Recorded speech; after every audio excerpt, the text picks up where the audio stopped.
ధనస్సు వారి గనక చూసుకున్నట్లయితే ప్రస్తుతం మీకు చతుర్థ భావంలో శని యొక్క ప్రభావం మూలంగా అర్ధాష్టమ శని జరుగుతుంది. ఈ అర్ధాష్టమ శని యొక్క ప్రభావము మీకు ఈ కుజుడు యొక్క రాక ఎప్పుడైతే మనకి మీనరాశిలోకి అతను ప్రవేశిస్తున్నాడో, అదేవిధంగా శనితో పాటు రవి కలిసి ఉన్నాడో శని ప్రభావం తగ్గుతుంది. ఇది ఒక మంచి మీకు చెప్పాలంటే. అయితే మరి జాగ్రత్తలు ఏమిటి? ఈ గ్రహాల కలయిక మూలంగా దేశకాల పరిస్థితుల్లో ఎటువంటి పరిణామాలు జరగనున్నాయి, ఏ దేవత ఆరాధన చేయాలి అనేటువంటి అంశాలు చెప్తుంది నేనైనప్పటికీ చెప్పిస్తుంది సాక్షాత్ లలితా అమ్మవారిగా భావిస్తూ ఆ లలితాంబిక అమ్మవారి యొక్క అనుగ్రహం మీకు పరిపూర్ణంగా కలగాలని మనస్ఫూర్తిగా కోరుకుంటూ, ఇక్కడ గమనించినట్లయితే ఇక్కడ ఏదైతే ఈ గ్రహాల యొక్క స్థితిగతులు ఉన్నాయో మనకు చూడండి, ఈ 4వ భావం అనేటువంటిది శీలస్థానం. అంటే మనం ఏ తప్పు చేయకపోయినా సరే కొన్నిసార్లు మన మీద కొన్ని అపవాదాలు ఏర్పడుతూ ఉంటాయి. కాకపోతే మనకి క్రూరగ్రహాలు ఉన్నప్పుడు శని యొక్క ప్రభావం తగ్గిస్తున్నప్పుడు దాన్ని మనం నిరూపించుకునేటువంటి శక్తి సామర్థ్యాలు ఆ యొక్క అమ్మవారు ఇస్తుంది మనకి. అదొక అదృష్టం మనకు చెప్పాలంటే.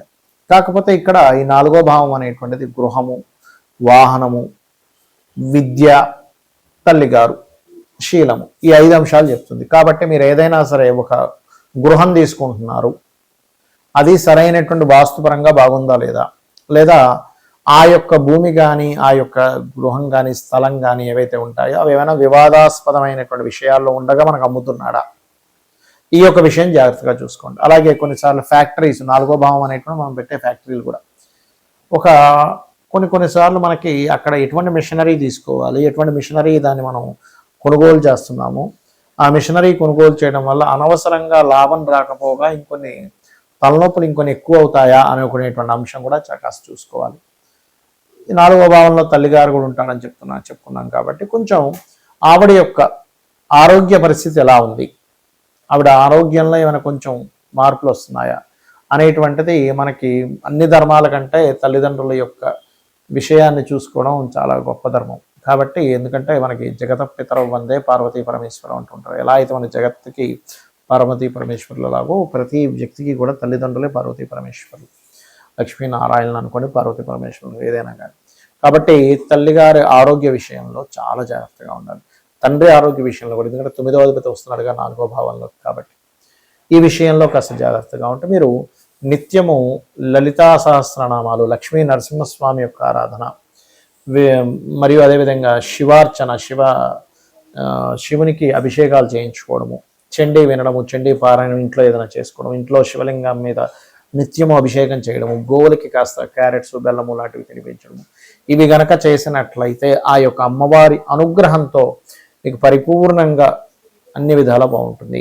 మరి దీని మూలంగా రైతులకు కానివ్వండి, అసలు జాతకమే లేదు, జాతకం లేని వారికి కానివ్వండి, దేశకాల పరిస్థితులు అంటే మైథుని జ్యోతిషం, ముండేన్ ఆస్ట్రాలజీ అంటాం, ముండేన్ ఆస్ట్రాలజీ పరంగా మనకి ప్రపంచవ్యాప్తంగా ఎటువంటి ఫలితాలు జరగనున్నాయి అనేటువంటి అంశం కనుక మనం చూసుకున్నట్లయితే ఇక్కడ ఎప్పుడు కూడా ఈ సంవత్సరానికి రాజు గురువు అయితే మనకి మంత్రి కుజుడయ్యాడు.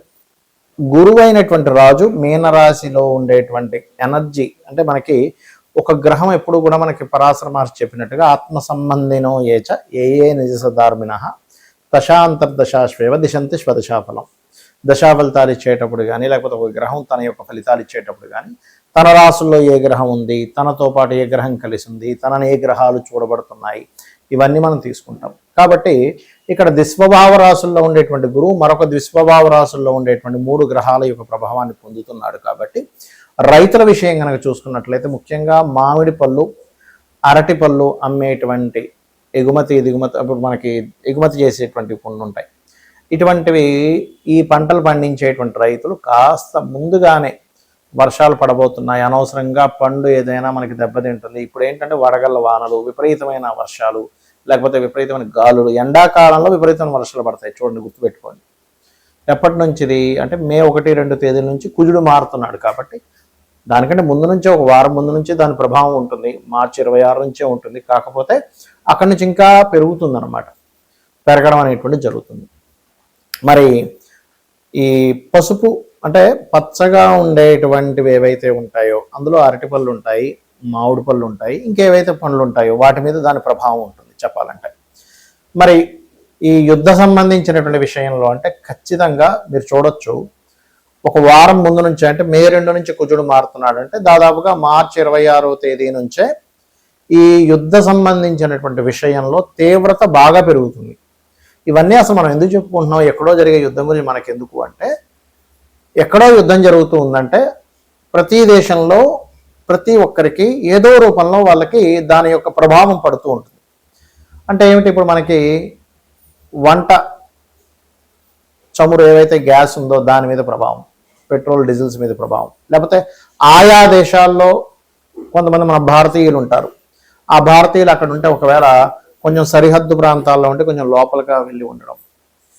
ఇక్కడ ఏంటంటే యుద్ధం ఎప్పుడూ కూడా పెరగకూడదు, మనందరం అదే కోరుకోవాలి. కానీ గ్రహస్థితులు ఏం చెప్తున్నాయి మనకి, పోయిన సంవత్సరం లాగే ఈ సంవత్సరం కూడా గురువు 3 రాసులు మారుతున్నాడు. పోయిన సంవత్సరం చూడండి, మనకి పరాభవనామ సంవత్సరానికి ముందు మనకి ఏదైతే సంవత్సరం ఉందో విశ్వవసునామ సంవత్సరంలో కూడా మనకి గురువు వృషభ రాశిలో ఉండేటువంటి గురువు మిథునం నుంచి కర్కాటకంలోకి వెళ్ళాడు.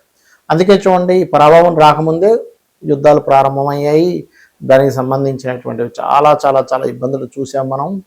మరలా పరాభవనామ సంవత్సరంలో కూడా 3 రాసులు మారుతున్నాడు గురువు. అంటే కర్కాటకంలోకి వచ్చేసిన గురువు మిథునంలోకి వెళ్ళిపోయాడు. మిథునం నుంచి మరలా 3 రాసులు అంటే మిథునము, కర్కాటకము, సింహం, ఇలా 3 రాసులు మారడము, 3 సార్లు పంచగ్రహ కూటమి కలయిక, ఇవన్నీ ఏం చెప్తున్నాయి, ఇజ్రాయెల్లో ఇప్పుడు ఉండేటువంటి విపరీతమైన కాకుల యొక్క దాడి, ఇవన్నీ ఏం చెప్తున్నాయంటే ఇస్లాం కంట్రీస్ ఏవైతే ఉంటాయో అక్కడ ఉండేటువంటి దేశాలకి చాలా చాలా చాలా యుద్ధము యొక్క సంబంధించినటువంటి విషయం చాలా తీవ్ర స్థాయికి వెళ్ళనుంది.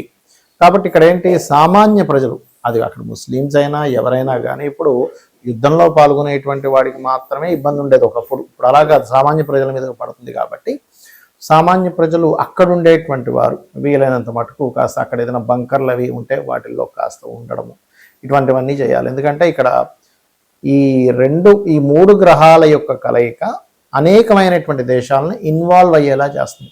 అంటే వారు కూడా మేము కూడా యుద్ధంలోకి వస్తామనేటువంటి ప్రభావాన్ని పెంచుతూ ఉంటుంది.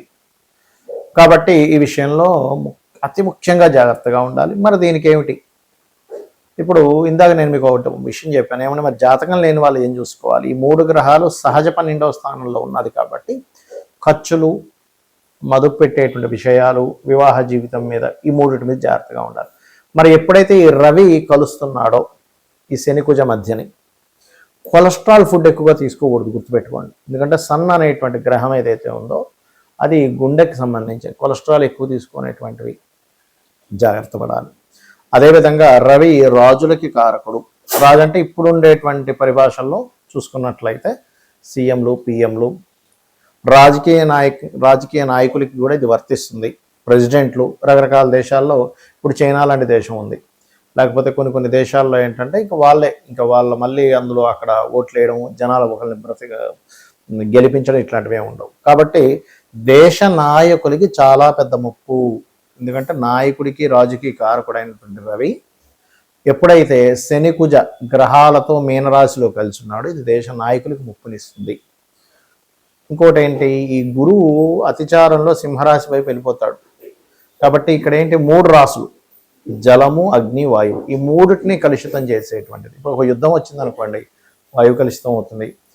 నావీ సంబంధంలో యుద్ధాలు వచ్చాయి, జలం కలుషితాలు అవుతాయి, జల సంబంధించినటువంటి ప్రళయాలు వస్తాయి, తోరణాలు, అదేవిధంగా అగ్ని సంబంధించినవి. అందుకని ఏంటంటే మీ యొక్క ఇష్టదైవం ఎవరైనా సరే, మీ ఇష్టదైవం ఎవరైతే ఉంటారో వారిని మనస్ఫూర్తిగా ఆ యొక్క పరమాత్మ మిమ్మల్ని ఎటువంటి ఇబ్బంది కలగనివ్వకుండా ఆయన పూర్తిగా కాపాడుతాడనేటువంటి విశ్వాసంతో మీరు మీ నిత్య దేవత ఆరాధన చేయండి. ఇందాక నేను చెప్పినటువంటి పరిహారాలు చేయండి. ఇక్కడ ప్రపంచం ఏ దేశాలు వాళ్ళ యొక్క ఈగోలతో వాళ్ళు అనుకునేటువంటి దీంతో గొడవలు పడుతున్నప్పటికీ సామాన్య ప్రజలకి ఏమీ కలగకూడదు అనేటువంటి సదుద్దేశంతో ఈ యొక్క విషయం చెప్తున్నాను నేను మీకు. శ్రీమాత్రే నమః.